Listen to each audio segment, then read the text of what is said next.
નમસ્કાર દર્શક મિત્રો, હું નવીન મહેતા ન્યૂઝ ઓફ કચ્છમાં આપનું સ્વાગત કરું છું। જોઈએ આજના સમાચાર। हर सफर की पहली पसंद 70+ kilometre mileage 2100 cash discount KD auto भुज।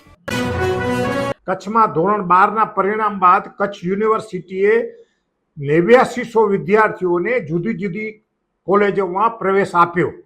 હજુ પણ જે કોઈ વિદ્યાર્થીઓને કોલેજમાં પ્રવેશ લેવો હોય અને જે વિષયમાં ભણવું હશે અને જ્યાં ભણવું હશે તો આખા કચ્છમાં કોલેજો જ્યાં જ્યાં છે ત્યાં એમને પ્રવેશ મળી શકશે એમ વાઇસ ચાન્સેલર પટેલ સાહેબે જણાવ્યું।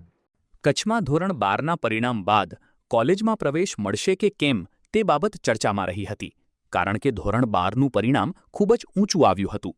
ત્યારે કચ્છ યુનિવર્સિટી દ્વારા એક ખાસ વ્યવસ્થા ઊભી કરવામાં આવી છે, જેમાં લાલન કોલેજમાં 200 સીટો વધારવામાં આવી, એવી રીતે માંડવી કોલેજ, તોલાણી કોલેજ વગેરેને સરકારી કોલેજમાં સીટોનો વધારો કરવામાં આવ્યો હતો। જ્યારે કોલેજમાં પ્રવેશનું ઓનલાઈન કાર્યવાહી થઈ તેમાં 11,578 વિદ્યાર્થીઓએ રજીસ્ટ્રેશન કરાવ્યું હતું। તેમાંથી 8,900 વિદ્યાર્થીઓને કચ્છની જુદી જુદી કોલેજમાં એડમિશન મળી ગયેલ છે।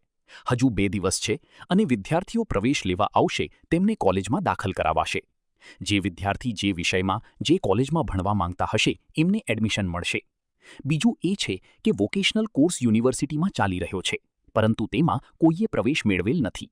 ટુરિઝમ કચ્છમાં ખાસ વિકસી રહ્યું છે અને કચ્છની બહારની કોલેજોમાં આવા પ્રકારના વોકેશનલ કોર્સમાં વિદ્યાર્થીઓ પ્રવેશ મેળવે છે અને ત્યાંથી અભ્યાસ કરી અને કચ્છમાં પ્રેક્ટિકલ અભ્યાસ માટે આવે છે।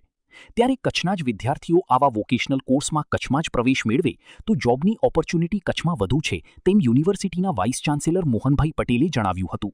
હવે 2 કોર્સ એકી સાથે પણ થઈ શકે છે, તેથી વોકેશનલ કોર્સ અને અન્ય ડિગ્રી કોર્સ એકી સાથે ભણી શકાય છે। ન્યૂઝ ઓફ કચ્છના નવીન મહેતાએ વાઇસ ચાન્સેલર મોહનભાઈ પટેલ સાથે વાત કરી।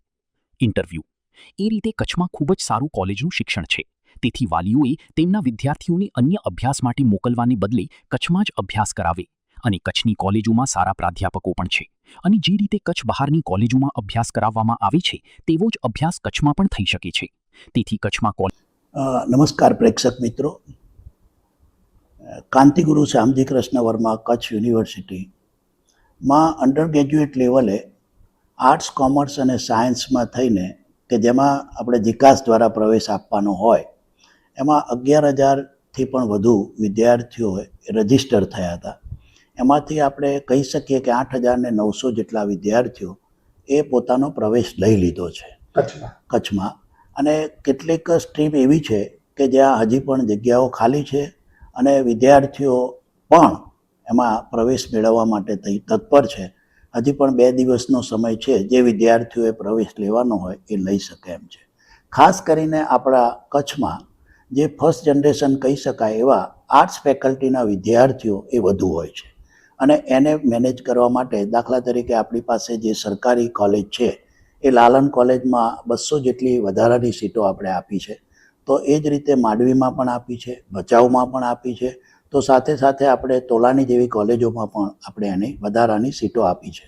અને મારો ખાસ એ આગ્રહ રહ્યો છે કે જે વિદ્યાર્થીઓ ભણવા માગે છે એ વિદ્યાર્થીઓને પ્રવેશ મળવો જોઈએ અને એના કારણે જ JBVCની જ્યારે મિટિંગ મળી ત્યારે પણ અમે કહ્યું હતું કે સરકાર દ્વારા મેક્ઝિમમ 3 થી 4 રાઉન્ડ થાય જીકાસના અને ત્યાર પછી એ ઓપન રાઉન્ડ કરી દેવામાં આવે અને એના કારણે જ આપણે જોઈ શકીએ છીએ કે કચ્છમાં જે વિદ્યાર્થીઓ જે વિષયમાં ભણવા માગતા હોય અથવા તો જે કોલેજમાં ભણવા માગતા હોય એ કોલેજમાં પ્રવેશ માટે આપણે ઓપન રાખ્યું છે। જે વિદ્યાર્થીઓને હજી પણ પ્રવેશ મેળવવો હોય એ મેળવી શકે છે। ખાસ કરીને કચ્છની જે એક માન્યતા છે કે ભાઈ કચ્છની અંદર આ કોલેજોમાં આપણને ભણાવવા પ્રોપર નથી આવતું અને આપણે બહાર જઈને ભણવું જોઈએ, તો મારે એ વાલીઓને અને વિદ્યાર્થીઓને પણ આગ્રહભરી વિનંતી છે કે આપણા કચ્છમાં જે કાંઈ ભણાવવામાં આવે છે એ જ વિષય અને એ જ સિલેબસ તમને આણંદ, વડોદરા કે રાજકોટમાં ભણાવવામાં આવે છે, તો ભાગાભાગ ન કરતાં આપણે અહીંયા જ ભણીએ। અહીંયા પણ સારા અધ્યાપકો છે આપણી પાસે અને એ અધ્યાપકો જે કચ્છ માટે ચિંતા કરતા હોય એવા અધ્યાપકો પાસે આપણે અભ્યાસ કરીને આપણા જીવનને ઉન્નત બનાવવાના પ્રયત્નો આપણે કરીએ, કારણ કે કચ્છમાં જોબ ઓપોર્ચ્યુનિટી ખૂબ છે। આપણે જ્યારે અભ્યાસ કરીએ છીએ ત્યારે ભવિષ્યને પણ ધ્યાનમાં રાખી અને કયા પ્રવાહોમાં આપણને વધુ રોજગારીની તકો મળવાની છે અથવા તો આપણે કયા ઉદ્યોગો તરફ જઈ શકીએ એમ છીએ એને ધ્યાનમાં રાખી અને જો કામ કરીશું તો 100% આપણા જીવનને આપણે ભવિષ્યમાં સફળ બનાવીશું. મને આપણે સર વાત કરી કે તમે ગયે વખતે બે કોર્સ ચાલુ કર્યા અને આજ જીરો છે કોઈ એડમિશન, એ શું બાબત છે? એની બાબત એવી છે કે આપણે ખાસ કરીને અત્યારે સૌથી અગત્યનું ક્ષેત્ર એ ટુરિઝમ સેક્ટર છે. અને એ ટુરિઝમ સેક્ટરમાં ગયા વર્ષે, એટલે 2 વર્ષ જ્યારે હું અહીંયા આવ્યો એ જ વર્ષે આપણે વોકેશનલ કોર્સ એમાં શરૂ કર્યો હતો. પહેલા વર્ષે લગભગ 8 થી 9 વિદ્યાર્થીઓ એમાં પ્રવેશ લીધો, પણ બીજા વર્ષે આપણે એડ આપી બધું જ કર્યું, પણ કોઈ વિદ્યાર્થી એમાં આવવા માટે તૈયાર શા માટે નથી? કારણ કે જ્યાં સૌથી વધુ જોબ ઓપોર્ચ્યુનિટી હોય ત્યાં આપણે જવું જોઈએ. કારણ કે જેમ મેં આપણે સાથે વાત કરતા હતા એ રીતે કે મારી આણંદ જેવી કોલેજમાં 160 કરતાં પણ વધુ વિદ્યાર્થીઓ એ ટુરિઝમના વોકેશનલ કોર્સમાં પ્રવેશ લેતા હોય તો કચ્છમાં તો સૌથી વધુ તકો છે. આ જ વિદ્યાર્થીઓ આણંદથી ભણી અને 6 મહિના માટે ટ્રેનિંગમાં અહીંયા કચ્છના ધોરડોમાં જ આવે છે.